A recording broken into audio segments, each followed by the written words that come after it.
Bonjour à tous et bienvenue dans la Collegia. On se retrouve aujourd'hui pour aborder le sujet du calendrier celtique et pour parler de la fête de Lugnasad. Dans la mythologie celtique irlandaise, la fête de Lugnasad se déroule aux alentours du 1er août.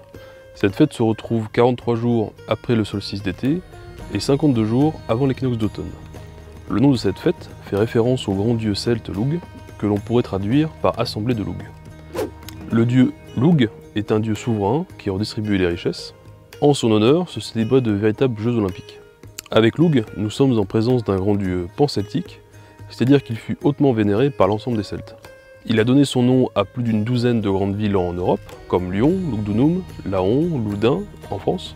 De nombreux peuples celtes font remonter leur lignée jusqu'au dieu Lugh, ce qui se retrouve dans le nom même de leur tribu, comme par exemple les Lugones en Asturie, Espagne, ou Lugii en Écosse. Lugh est un dieu polyvalent, plurifonctionnel, mais dont les traits principaux sont à situer dans la fonction souveraine et magico-religieuse. Lugh possède de grands pouvoirs liés à la connaissance des arts magiques. Les correspondances avec le dieu Odin sont parfois frappantes. Les corbeaux, par exemple, sont les animaux qui accompagnent le dieu Lugh. Il pratique l'art de la magie et ferme un œil pour la réalisation de certains rituels. Il est le patron des poètes, il mène les armées au combat, son arme est la lance. Mais revenons à notre fête de Lugnasad.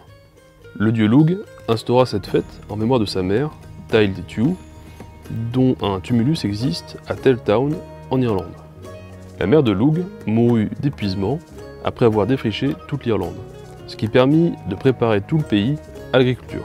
Tail Tiú est plus que seulement la mère de Lugh, elle a tout le profil d'une grande déesse. Ses racines, selon toute évidence, remontent au néolithique, à l'époque qui vit l'apparition de l'agriculture. Tail Tiú fut la protectrice des premiers paysans, elle protège les champs et le bétail.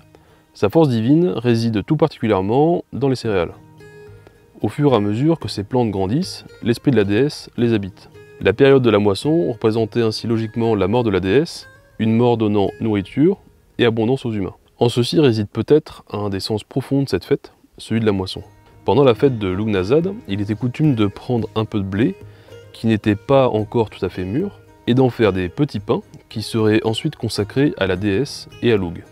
De nos jours, en Irlande, existe la coutume de déterrer les premières pommes de terre à cette période, coutume qui prend racine dans la fête de Lugnasad. Bien qu'à l'époque les patates n'existent pas en Irlande, l'idée de fond est la même. Ces prémices de moisson étaient un acte magique afin de protéger toute la future récolte. Une autre étymologie de Lugnasad est celle de noces de Lugh. Ces noces rappellent au souvenir de l'union du dieu et de la déesse. Cette union célèbre la fécondation des forces chtoniennes par les forces ouraniennes. Pendant Lugnasad, il était donc coutume de former des couples.